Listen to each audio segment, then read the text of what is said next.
Hello, everybody in podcast land. I'm Dr. Ted Thatchencary, and this is MD Roundtable, a podcast about collaborating and learning from other healthcare professionals from all over the globe. We are all so much more connected due to technology. We have so much to learn from each other.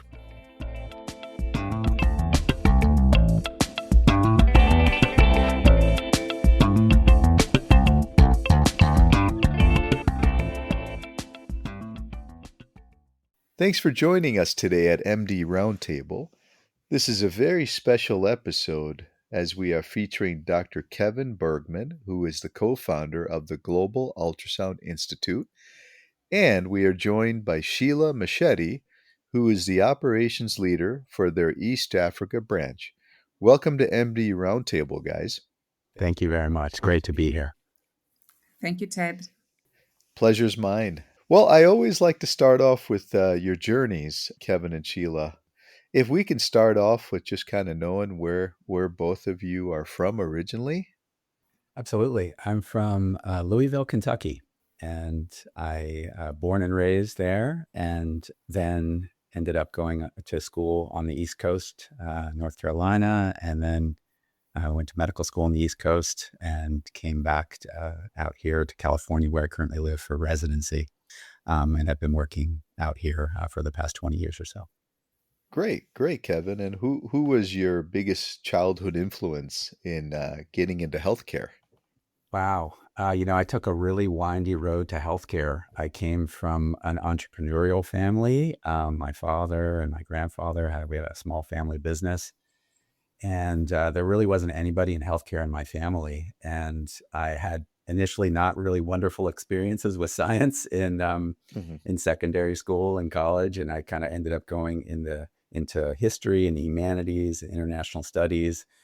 And I ended up getting a job after university working for like a medical information organization, and ended up spending a lot of time in hospitals and medical libraries in Latin America. And that was really my first exposure to medicine. And it took me a number of years, but I really realized that I wanted to go and become a physician. And I went to medical school when I was 30 years old. Oh, wow. Oh, that's a non-traditional journey you've had there. It was definitely a non-traditional journey. It was like just seeing a lot of hospitals and clinics and the reality of healthcare, especially in lower middle income countries, and really wanting to play a role in that and be able to have an ongoing relationship with patients. And so it was definitely quite a journey for me to kind of move from a little bit more of like a business kind of a mindset into medicine, but it was an incredible decision. And I felt like it was one of the best decisions I've ever made in my life. It's been an amazing journey. And now after 20 plus years as a clinician and as an educator, I'm kind of bringing those earlier parts of myself together, kind of the business part, as well as the physician and educator, with point of care ultrasound now, with our organization, Global Ultrasound Institute, which I'm just incredibly proud of. Yeah, that's fantastic, Kevin. Thank you for sharing that.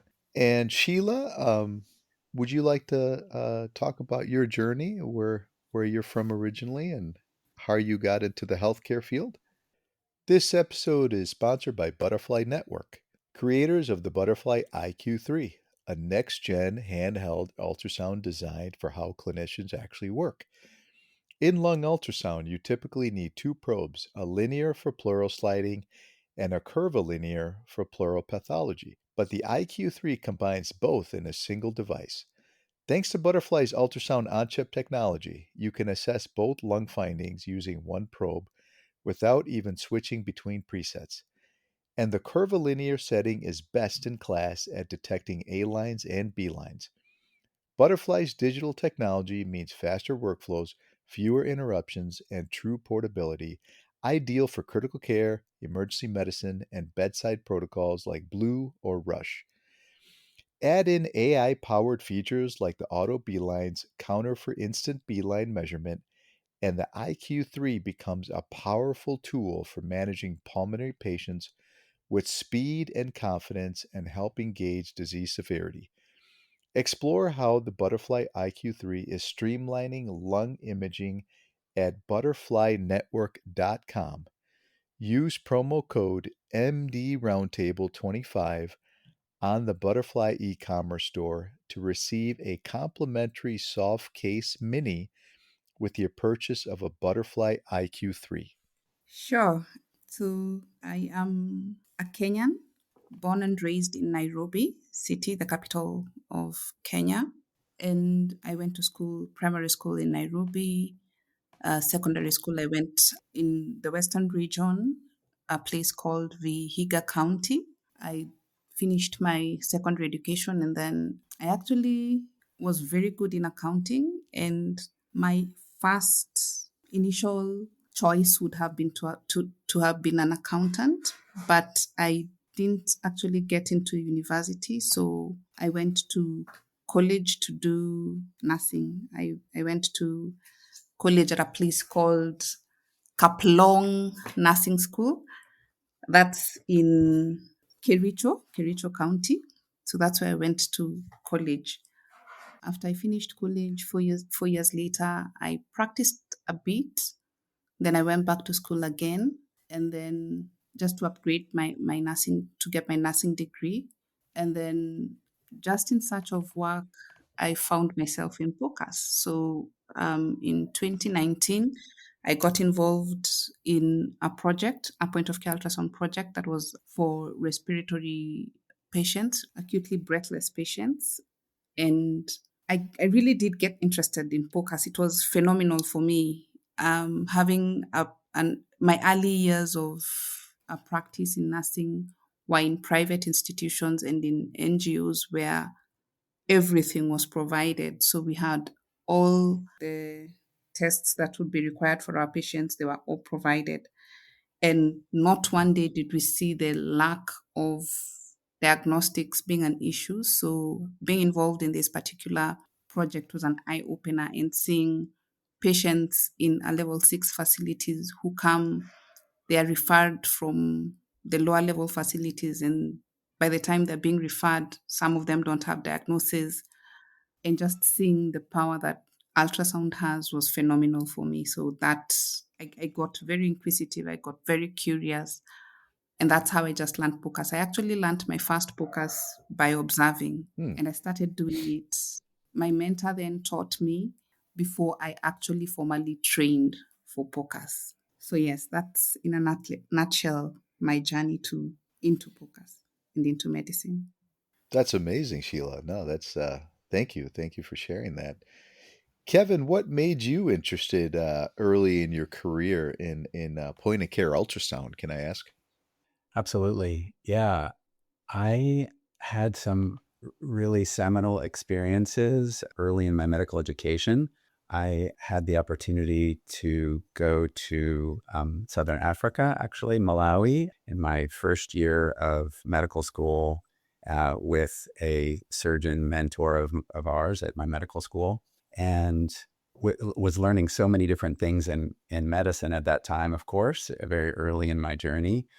And we had a patient who I will never forget, who was hospitalized on the female ward of this small rural mission hospital in the north part of Malawi. She was there for severe malaria, as most of the people were. It was in the middle of malaria season. And I had gone into the female ward and had been rounding on her every day. And this day when I came in, she was basically unresponsive and was hypotensive and tachycardic and was kind of like just barely like murmuring and muttering in an incomprehensible way. And it was such a ginormous change from what she had been just the day before when I had seen her. And I was there with a couple of very wise clinical officers, and we were trying to understand what was happening and assess the situation. And we were thinking, well, is this worsening cerebral malaria? Is she having encephalitis? And we were going through a really long list of a differential. And one of the clinical officers noticed that her belly was just a little bit fuller than it had been on prior days. And someone had donated to this mission hospital an old ultrasound machine. It happened to be a Sonocyte M Turbo, if you remember that. And this is 20 something years ago, 25 years ago. And he brought it to the bedside and he put it in my hand and he said, just put it on her belly and maybe we can see there's something going on there. And I put the probe on her belly and I will never forget, it was just black everywhere, meaning that that was blood. It could be fluid or blood, but in this case, it was blood. So she was bleeding internally. And I remember sprinting to the other side of the mission where the surgeon was, and we said we have to take her to the operating theater. She's bleeding internally right now. And we came back, long story short, ended up doing a procedure, and she had a ruptured ectopic pregnancy. She had 2.5, almost 3 liters of blood in her peritoneal cavity. We were actually able to see the ectopic pregnancy, that it hung up on a tubal ligation. So she had been pregnant just right before getting a tubal, about 6 weeks before, and removed the tube. Actually had to give her own blood back. There was no blood bank or anything like that. So we had to give her own kind of blood back to her through a series of filters and an IV, and closed her back up. And I remember we just all prayed before and afterwards, because we didn't know if she was going to be able to make it. And I remember going the very next morning, after praying a lot that night, the next morning to see her and hoping that she will have survived the night. And I saw her up playing with her kid the next morning, which was just truly just such an impactful just moment in my life, because I knew that without the point of care ultrasound, right, and rapidly coming to what the diagnosis was, then I think she would not have survived, and we would have gone down another pathway and had tried other second or third line medications for the cerebral malaria. So that really was an eye opener for me and took me down a path that honestly I'm still on today, which is learning as much as I can and teaching as much as I can about this, and trying to have this become as broadly adopted as it can possibly be around the world in many different contexts.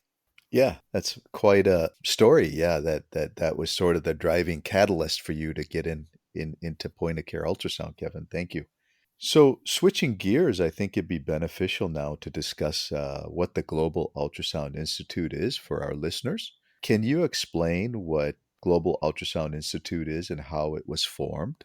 Absolutely. Yeah. We are an organization that is focused on education and training and software around point of care ultrasound, with our North Star guiding light being where we will bring individuals and whole health systems to reach their goals with point of care ultrasound. And usually that means that they want to be confident, they want to be competent in this skill, and they actually want to be using this safely in patient care on a regular basis and improving their medical decision making in patient care. So that really is what guides us and what drives us, and to create systems also that are really truly scalable.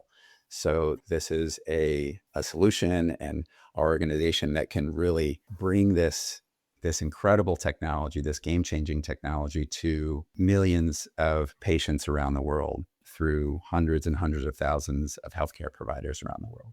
And it was really, for me, really one of the most game-changing things that I learned through that maybe kind of dramatic initial example, but so many times throughout my medical training and my medical career, I really felt the impact of POCUS in terms of being able to be so much more confident in what was happening with the patient at the bedside, and being able to share that with the patient in real time so that they could really understand what was happening inside their own bodies, and have a level of trust in me and in my diagnosis, so that we could get them to a place of healing and health together with that kind of transparency and that buy-in that comes from a POCUS-powered patient care. Great. Who benefits from the training programs at the Global Ultrasound Institute? And what are the costs involved? Sure, sure. So currently we have a community of about 18,000 learners in over 60 countries around the world. They are a range of different specialties, everything from family medicine, general practice, primary care physicians, internal medicine, midwives, obstetricians, pediatricians, sports medicine practitioners, physical therapists. So it's really quite a wide range, nurses as well, quite a wide range of practitioners. And we offer multiple different ways to get to that place of competency and being able to use this incredible tool. So we offer a really robust wraparound online platform for online asynchronous learning. We do in-person workshops, hands-on workshops all around the world, and train thousands of people a year in those in-person workshops. We also do longitudinal mentorship, so where we kind of have created a pathway for competency and certification in point of care ultrasound that is longitudinal and that's paired with a mentor. It's almost like having a personal trainer, a personal coach who's an expert educator who will take you down the learning pathway and the training pathway. And then lastly, we review scans and give feedback and do quality assurance on practice scans. And so typically we kind of put that all together for clinicians in whatever form that they want, really meeting them where they are. If they just want one component of that, or if they kind of want the whole package. So starting out, it can be, if it's just online access, it could be as little as $150 a year for like an online subscription to all of our online platform with all the didactics and educational tools, up to a little bit more than that for a more personalized in-person workshops or longitudinal mentorship.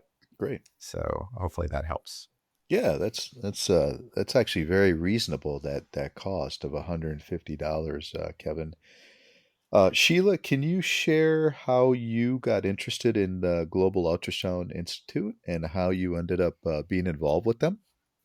Absolutely. So, as I'd mentioned before, I took part in a point of care ultrasound project that was a research project for my mentor then. And so, once the project came to an end, I remember she referred me to a different project within the same organization. And at some point, I remember, I think Dr. Kevin, so she had published her work, and Dr. Kevin and Global Ultrasound Institute had, together with Butterfly, won this grant that would require them to train 500 practitioners in Kenya. And so they reached out to Dr. Wanjiku and asked her if she would be involved in the training for those learners. At that time, she was involved in many other projects and couldn't take it on. So she referred me and connected me to Dr. Bergman. And as they say, the rest is history. So we met. I remember we met at a hotel. When he arrived in Kenya, we had a chat, we had a discussion. I gave him my thoughts, and Global Ultrasound Institute Kenya happened. Great, great, fantastic. So you kind of alluded to how the Global Ultrasound Institute is making an impact in low resource settings. Can you sort of elaborate on that, Sheila and Kevin? How you guys are working in these lower resource settings? Absolutely, yeah. Yes. So we've been very fortunate to be involved in a few large grant funded projects. One that Sheila just mentioned, which was involved in training 500 midwives in rural Kenya and 500 midwives in rural South Africa.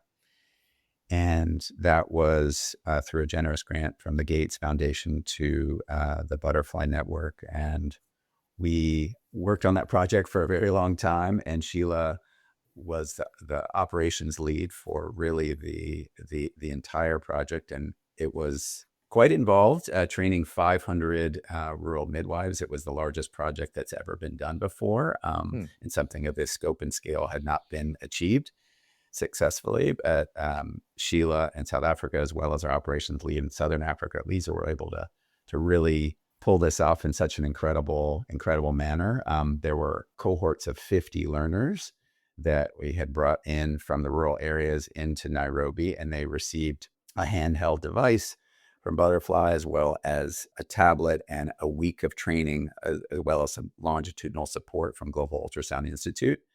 And they went back to their home institutions, which were typically level 2 or 3 small primary care facilities in these rural areas, and were just so empowered and excited. And to this day, now 2.5 years on, have been just scanning so many patients. It's actually touched over 1.2 million pregnant mothers in Kenya and South Africa to date.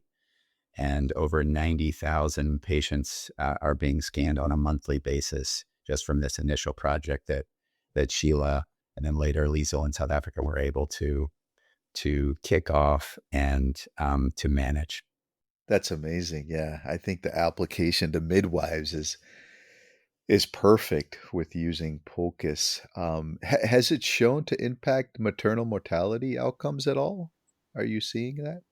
That's the research that's going to, with our research partners, Kenyatta University and University of Pretoria, which is going to be published later this year. And so a lot of that data is currently being gathered. But I would say anecdotally, what we've seen on the WhatsApp groups and a lot of the communication that has been ongoing is that absolutely it's going to make a huge impact. It's already made very large impact on referral patterns. Mm-hmm. Since it's really the first time we're able to identify far upstream and earlier on in their pregnancy these patients who have a higher risk pregnancy. Either it's multiple gestation, or they've got a low lying or placenta previa, Mm-hmm. or there's a malpresentation.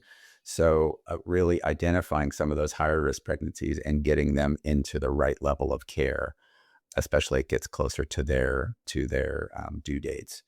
So definitely and there's just been hundreds and hundreds of these saves that have been made and identifying those higher risk pregnancies. So Sheila, maybe you could speak a little bit more to that. Yes. So we trained the 500 practitioners, and we sent them out into the counties with their handheld ultrasound devices. Now, I remember as we were preparing for this training, I visited one of the counties that we trained and just visited a few of the facilities that would have been selected then. And I remember getting into a facility. It was a level 2 facility. It was distance from the referral hospital. And I remember they had very many big machines that had been donated to them, but they were not being used. They were actually very fancy and were all covered in just gathering dust. But because nobody in the facility knew how to use those machines, no one got an ultrasound. So what usually happened was that the pregnant mothers would come and they'd be sent to the referral hospital to get an ultrasound. Not all mothers actually would go because, first of all, it was a distance from the facility to the referral facility. It had cost implications, it had time implications, and so not every mother used to get this. So those people we were able to train. And I remember even meeting mothers who are multi-paras, say a para 5, para 6, who had never in her lifetime had an ultrasound. And so having this training and giving these people these devices, it means that those mothers will at least be able to get an ultrasound. Just as the WHO is recommending that every mother should get at least one scan, these mothers are assured that they will get an ultrasound at least. So there's early detection of abnormalities, there's early referral of those abnormalities. And even the mothers will now understand that I am being referred because I can see that my baby is supposed to be head down, but I can actually see the head is not down. So we also encourage the learners to interact with the patients and show them exactly what it is that they're seeing, how they expect things to happen, and why they're referring these mothers. So I do believe it has made an impact. We are yet to get the results published by our implementation partners, but we know it has impacted quite a number of mothers out there. Very impressive. Yeah. Really looking forward to seeing those results in East Africa. Is the use of this technology becoming more common, or is it still relatively rare throughout East Africa? It is actually gathering momentum. Initially, when we started, it wasn't quite acceptable even. Hmm. And I remember we had to really engage a lot of stakeholders just to get them to understand what exactly we are doing. But currently, it's getting a lot of momentum. We have just recently in Kenya developed our curriculum, National POCUS Obstetrics Point of Care Ultrasound Curriculum. We are working towards an M&E framework, and then soon we'll be able to launch it out to the public so that it's actually adapted into practice. So currently, we are slowly and surely getting there. That's wonderful, Sheila. Kevin, what are some of the key ways in which AI in POCUS could shape the landscape in the future? It's a great question. And, AI, there's no question, is going to make a huge impact in our space as it has and really in every other area of our life and society and industries. As really a primarily an education and training organization, we are looking at implementing ways and have already been utilizing AI to streamline and improve the process of learning point of care ultrasound. So I think some of the bigger trends and the bigger ways that this is going to make an impact are going to be in the easing the acquisition of scans as well as in the interpretation of scans and having it be done through machine learning so that theoretically someone can do a scan of the lungs or the gallbladder or of a pregnancy and either through the device or through an external software, basically allow the interpretation to be conveyed through AI, and that's gonna, I think, definitely make a really big difference and lowering the kind of barriers to entry that currently exist for point of care ultrasound and hopefully allow let's say lower trained level of providers acquire more of the scans or scan more of the patients. So that is going to mean that just more broad adoption and usage of this technology really in every clinical context all around the world. So I think the potential is definitely there. Yes. There is a bit of magical thinking in my mind around some in the industry. They feel like, well, if we just put AI on the device and drop it into the hands of a healthcare provider in Kenya or wherever, that they'll be able to immediately know how to use it. And just in our experience and what we've seen, it like that is really not the case because there's actually been some initial AI features and tools that have been available on point of care ultrasound machines for a while. Hmm. So what is really needed in our minds is like is a more of a kind of a clinician to clinician demystification of this technology and making it like really like more accessible and to have those clinicians understand how they can use this, be it AI powered or not AI powered, into their workflows and really re-engineering their clinical workflows and how they see patients to add in point of care ultrasound. So I think it will help that process.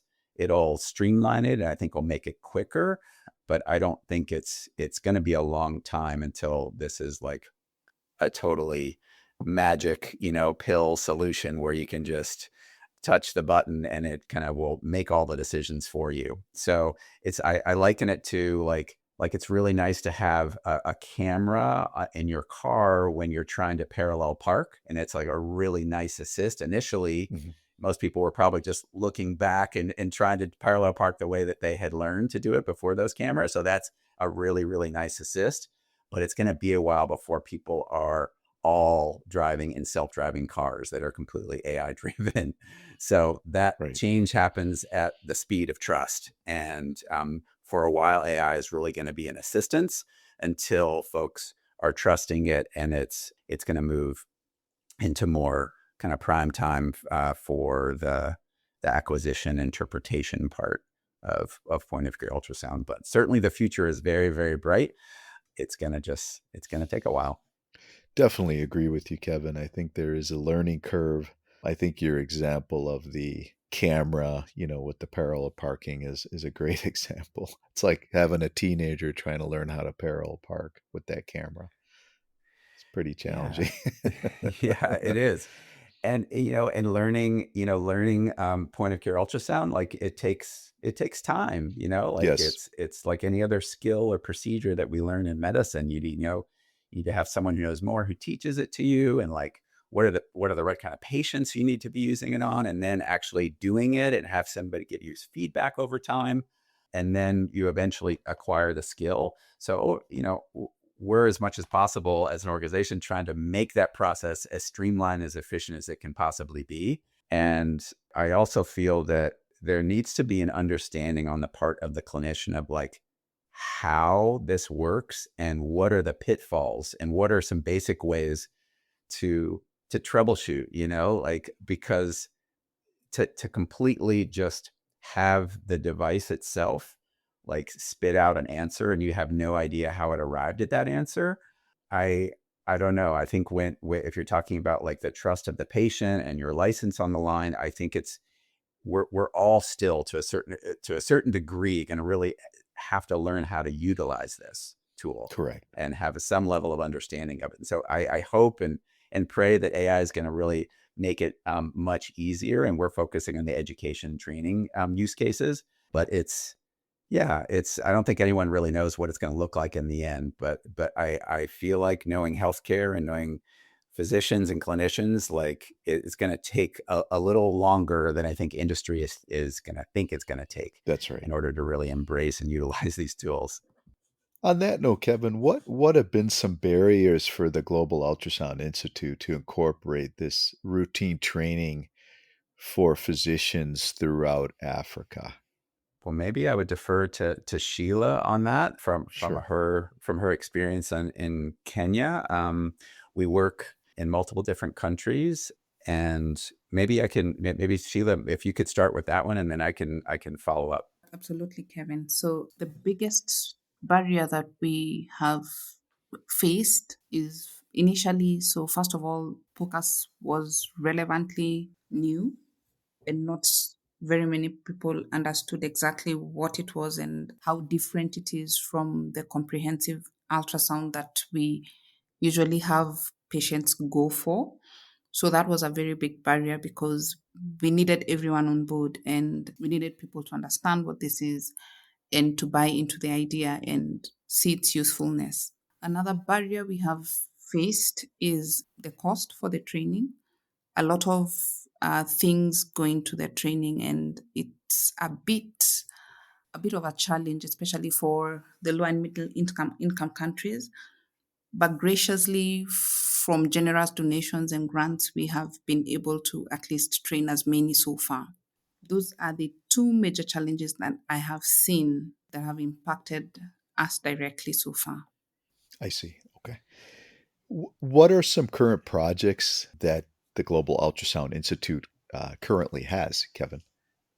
Yeah, we have a number of different projects ongoing around the world that are really exciting. One is a large project in Kenya that is through AMPATH, which is a large academic consortium that has been supporting county health systems in Western Kenya for many, many years. And we'll be working with them to train 4,000 healthcare workers over the next 4 years in heart, lung, breast, and obstetrics. And Sheila and our team of instructors in Kenya has already begun that work this year and has already trained hundreds of providers along that effort. So we're really excited about that project, and it's going to be the largest POCUS training deployment to date in the world. So that's extremely exciting. We've also done other midwife trainings that have been very successful in Ghana and northern Ghana, as well as in Zambia. We have projects ongoing also in Latin America, in Europe, and also in the United States. I don't want to forget about the United States. We most of our users and customers are in the United States, and we are proud to say that we form the backbone of POCUS training programs for over 200 different residency programs in the United States.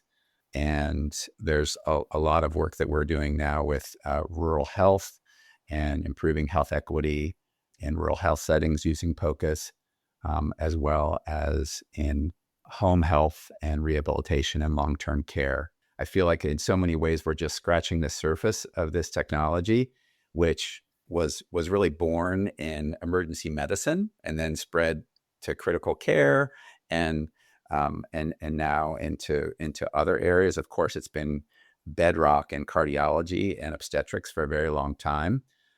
But with the miniaturization and the accessibility of now these handheld devices, it's really like the sky's the limit for the out of the hospital use cases for POCUS.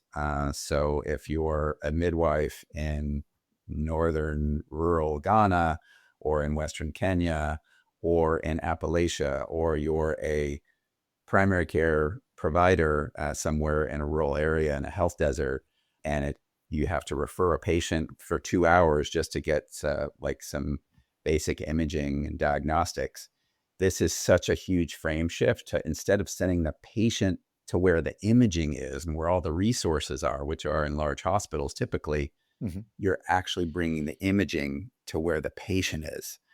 And we're really just in very early days of this. And we need a lot more, I feel like, literature and studies and more of those like primary care and paramedic and physical therapy and nursing kind of use cases. But there's already been a lot of just early adoption because there are so many barriers for so many patients that, as Sheila was saying, that it's hard for them to get time off work or find transportation or childcare or find the money to pay for basic imaging. And that's really, no matter what location the patient's in, those barriers just exist.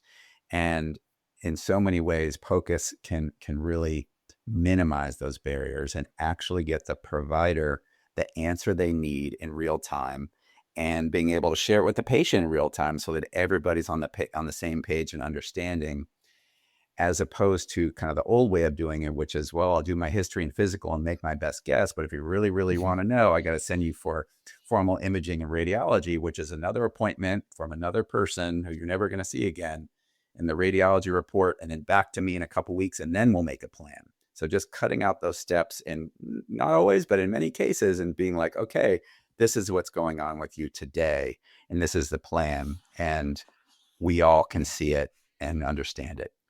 Very exciting stuff. Shifting gears here, what are some of your interests outside of work? How do you guys like to decompress? Sheila, you want to start? I love to travel. I love nature. I love, when sometimes when I'm driving down and I see a beautiful scene, I just park my car and I take pictures. I love that. Great. Yeah, I hear there's some nice safaris in Kenya, right? There are, you should visit us. Yes, definitely. I will make it at some point, Sheila. Uh, Yes. How about you, that's Kevin? awesome. I also similar. So I'm also very much of a nature person and a physical outdoor kind of person. And I live on the edge of a state park out here in California. So I'm often outside hiking or mountain biking. I love being with my family, my beautiful wife and my two daughters, and going on adventures with them. And also, of course, love traveling and learning. I love languages, so learning new languages and learning new customs and cultures in different countries. So those are things that I love to do. Fantastic. Sheila, what's the one thing you'd like to highlight about Kenya for those that might be interested in visiting your country? We love to eat nyama choma. Ah, yes, I've heard of Yamachoma. Yeah, that's like the barbecue, right? Barbecue. Yes. The meat. Yes. So when you come, you must find a perfect joint for nyama choma. Nice, nice, nice. And then, of course, the safaris. Yes, yes. Great, great. Yeah, I have a friend that's always talking about the Yeah. Yamachoma. So fantastic. All right. Well, before we wrap up, is there anything that you would like to share with our listeners? How can someone reach out to you if they have questions, etc.? Yeah, happy to really speak with anybody who's interested in point of care ultrasound or building a program or wants to go on this journey. You can go to our website, globalultrasoundinstitute.com. Reach out to myself, Kevin, at globalultrasoundinstitute.com, or S. Masheti at globalultrasoundinstitute.com if you're in Eastern Africa. Yeah, I think it's just incredibly exciting. I lived in a time where I had the pre-POCUS me practice of medicine, and then the post-POCUS world, and I feel like I'm just Hmm. so much better at my because I'm just so much more confident in what's happening.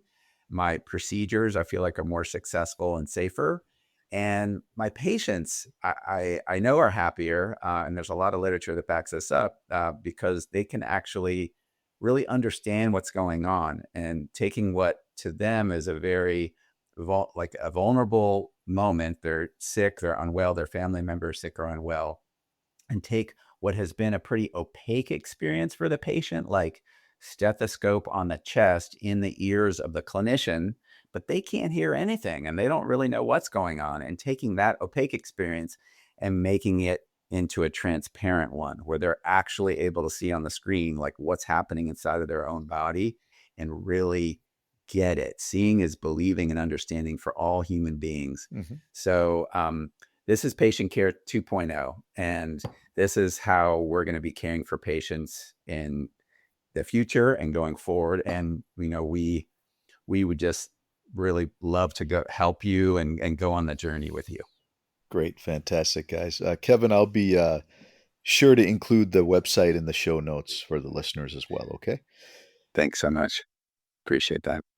Well, thank you so much, Kevin and Sheila, for your time and being a guest on MD Roundtable. Keep doing the great work you both are doing with the Global Ultrasound Institute. You guys are both truly inspiring. Thank you.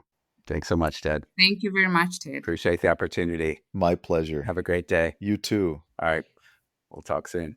Bye-bye. Folks, if you enjoyed that episode, don't forget to leave a review of MD Roundtable Podcast. And don't forget to subscribe. Also, if you want to reach out to me with any comments or questions, feel free to go ahead and email me at drtedthatchandcarey@gmail.com. Once again, Dr. Ted Thatchandcarey@gmail.com. I will also leave the email contact in my show notes. Thank you again for joining me. Have a great day.